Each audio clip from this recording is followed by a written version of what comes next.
Selamat sore teman-teman semua. Assalamualaikum warahmatullahi wabarakatuh. Hari ini kita ada lokasi di PT Antam daerah Payan, tepatnya Desa Ambaloh ya. Ini tadi ada tugas, bukan tugas sih, memang kita kalau mau datang aja. Hari ini kita ngajarkan tentang cara budidaya tanaman, teknik grafting atau menyambung jambu kristal. Yang pertama dan kedua mengajarkan pupuk organik dengan sistem jadam yang Korea itu loh, Koreaan.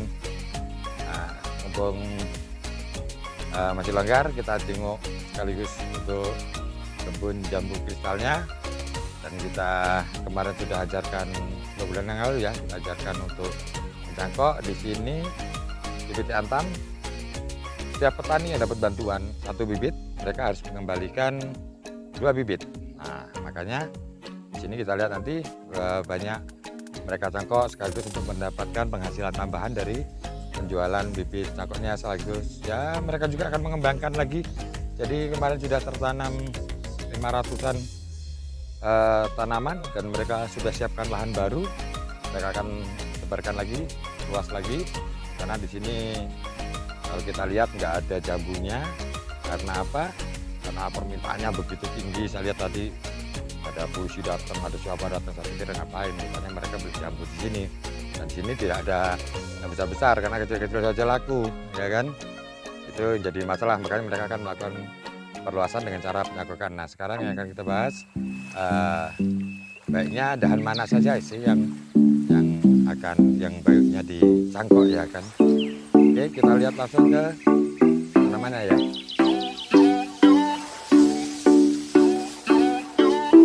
Baik teman-teman, ini tanaman sudah umur 14 bulan kurang lebihnya, setahun 2 bulan seperti itu. Dan memang dari umur 1 tahun kemarin sudah saya sarankan untuk dicangkok untuk mengembalikan modal ya.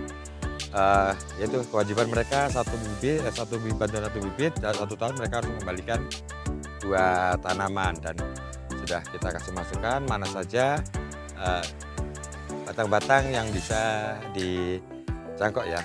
Itu yang jelas, yang pertama adalah kira-kira cabang yang nanti kalau berbuah, buahnya itu pasti akan nempel ke tanah seperti itu. Jadi misalnya ini kan batang, dari batang utama yang naik kita biarkan. Nah, yang ke bawah ini kalau kita biarkan buahnya pasti akan menyentuh tanah, dan akhirnya kalau kita bungkus pun rata-rata nanti akan busuk ya.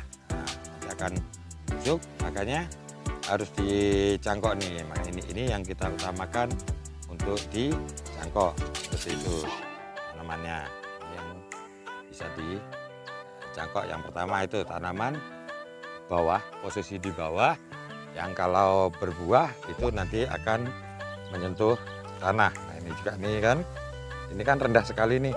Kalau kita biarkan buahnya pasti ya kan, pasti akan nempel ke tanah. Jadi percuma saja ini kalau kita pelihara. Makanya lebih baik batang yang paling bawah, buahnya nanti akan menyentuh tanah, sebaiknya dicangkok. Kita utamakan itu dulu pada tanaman umur yang masih 1 tahun 2 bulan, yang belum terlalu tinggi dan cabangnya belum terlalu panjang. Itu. Terus yang kedua itu kira-kira yang batangnya terlalu rimbun dan posisinya ada di tengah. Kalau kita biarkan dia tidak terkena paparan sinar matahari, akhirnya berbuahnya pun akan sulit ya. Mana ya, kita mau ambil contohnya ini yang di batang di tengah ya. Ini kadang-kadang agak sembarangan juga sih, tapi kalau batang bawah itu ya mereka sudah benar.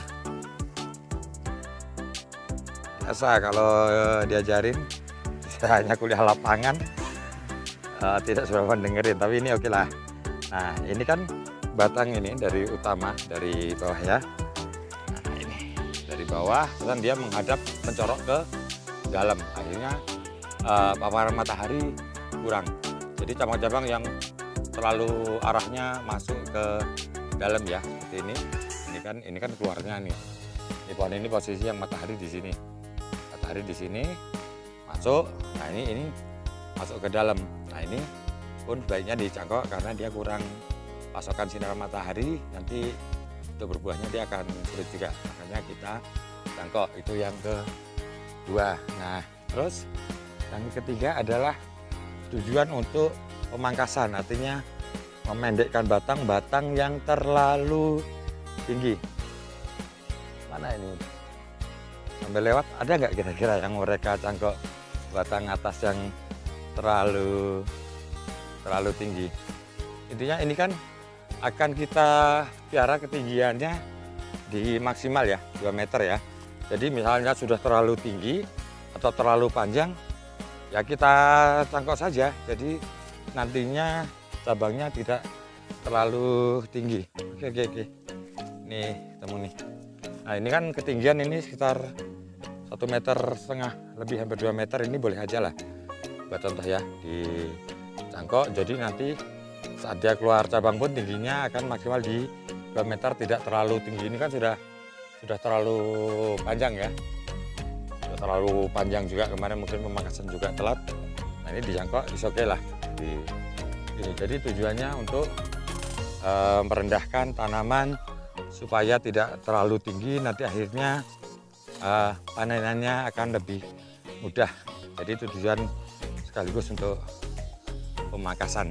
Jadi itu tadi teman-teman, ada 3 kategori yang akan kita pangkas. Yang pertama, cabang bawah yang buahnya itu nempel di tanah tuh, ya. Ini yang cuman kira-kira nggak ada 1 jengkal nih dari tanah. Nah, itu ada baiknya dipangkas, daripada dipangkas dicangkok. Terus ini batang yang terlalu tinggi ke atas kan, supaya untuk merendahkan tanaman supaya lebih rendah, tidak terlalu tinggi. Dan batang yang ada di tengah yang tidak terkena sinar matahari atau yang menjorok ke dalam cabangnya ya. Nah, ini seperti ini. Ini kan menjorok ke dalam, ini menjorok ke dalam. Ini baiknya dipangkas. Jadi itu tadi kriteria tanaman yang bisa kita pangkas dan sebaiknya kita cangkok untuk mendapatkan penghasilan tambahan.